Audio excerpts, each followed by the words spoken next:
Hello, folks. We're going to do things a little bit differently this evening.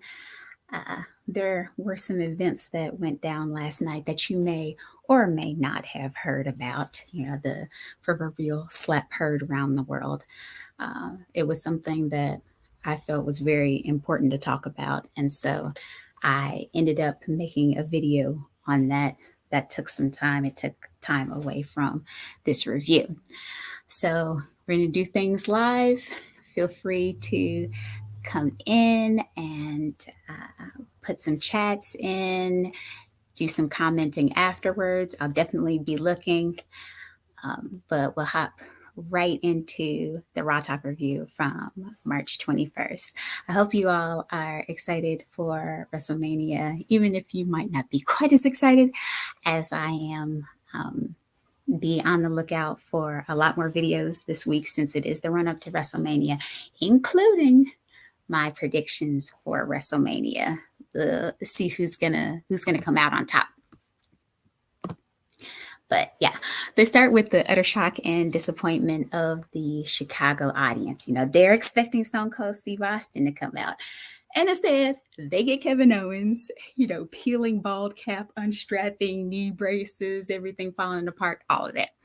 They replayed his entrance on Raw Talk, and the looks on the fans' faces were classic.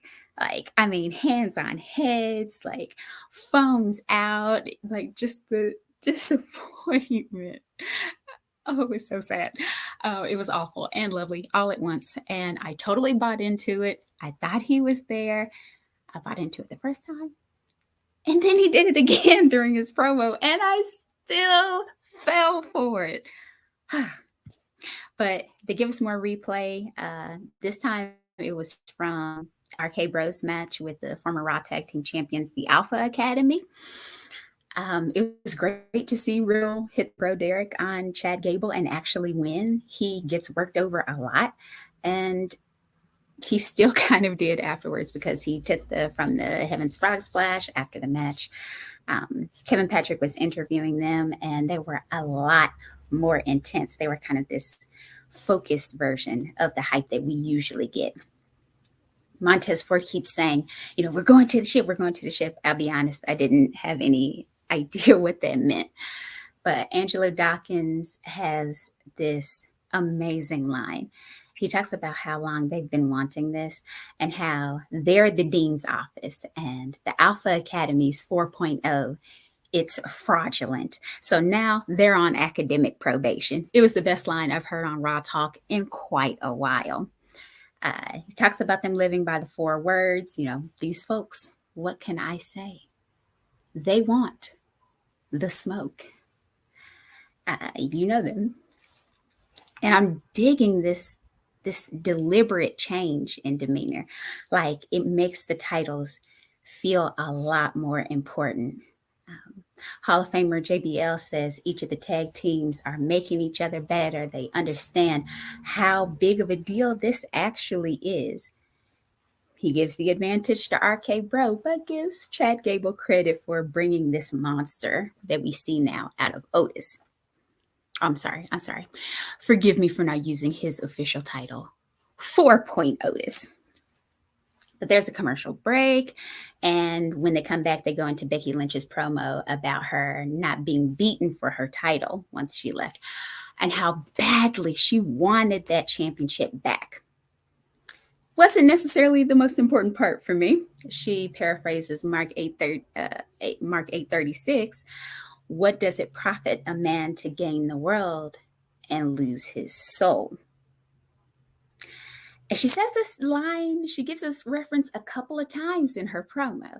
And she claims that Bianca doesn't want to sell her soul. Becky's already sold hers, and she'd do it again. Fascinating, absolutely fascinating. Art imitates life. I'll leave it at that. But Metcalf talks about Bianca going to the back of the line if she gets lost. Not if she gets lost, but if she loses to Becky, she's going to go to the back of the line. And he plays up this kayfabe injury that she has going, this hyoid bone injury. saying that he doesn't know if she's going to make it back in time for WrestleMania. But Jackie Redmond actually points out that Bianca has gone to the back of the line before, and she's worked her way all the way back up to the front of the line.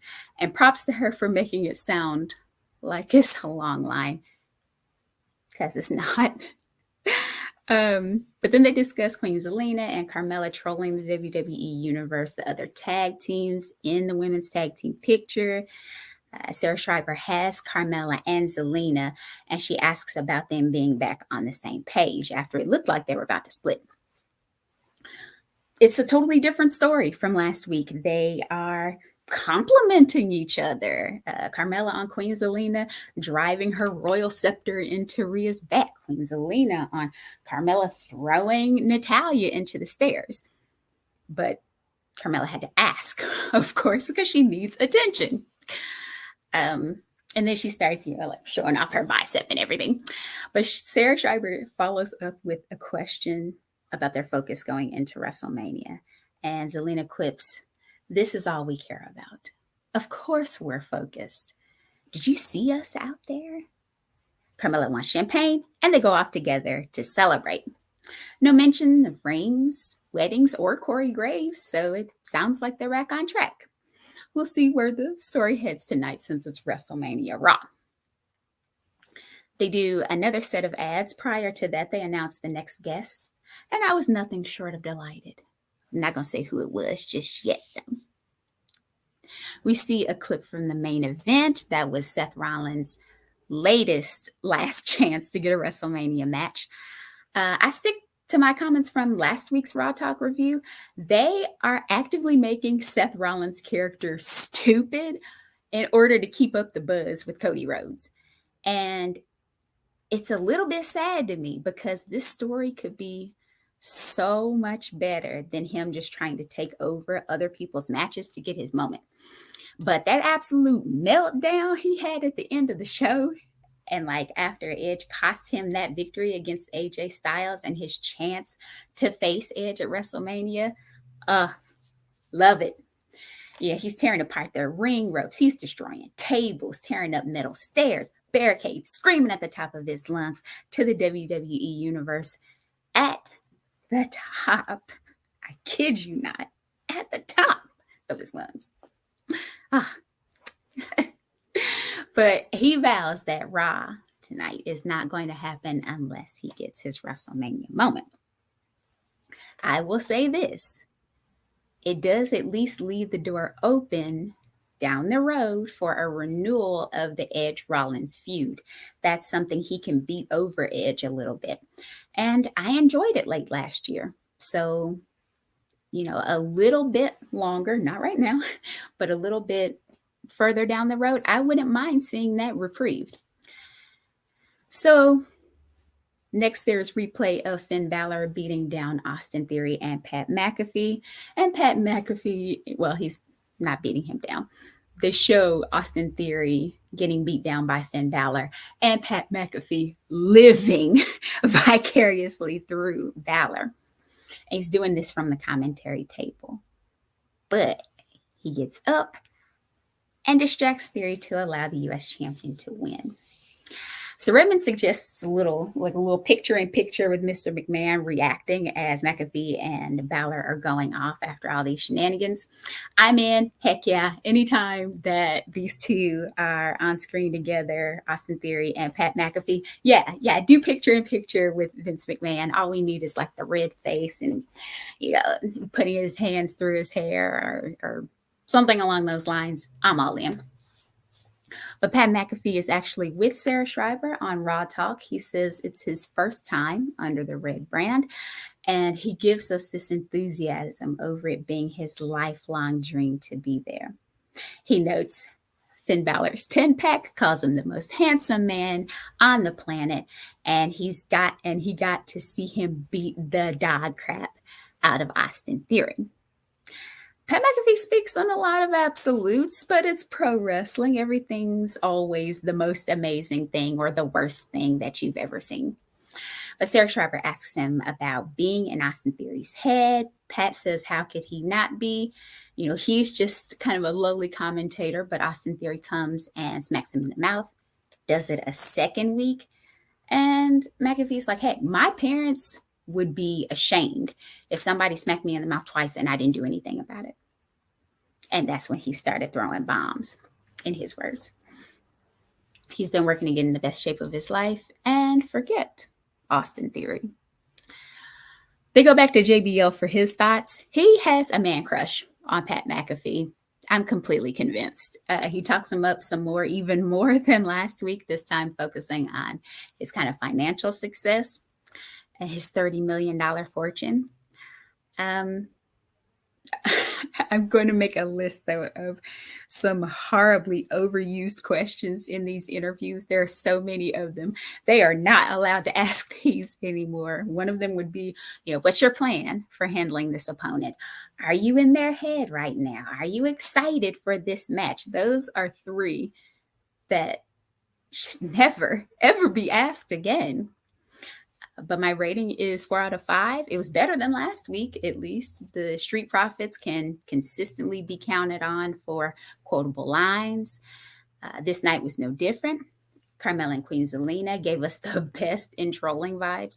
And Pat McAfee has all the conniving of like a seasoned sports entertainer and all of the love and interest and just fascination with the industry of a fan.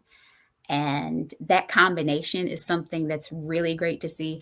And I recommend that particular segment if there's something from Raw Talk that you want to watch. But Matt Camp describes the Seth Rollins struggle as a beautiful disaster. I think that's the perfect phrase for the general build to WrestleMania.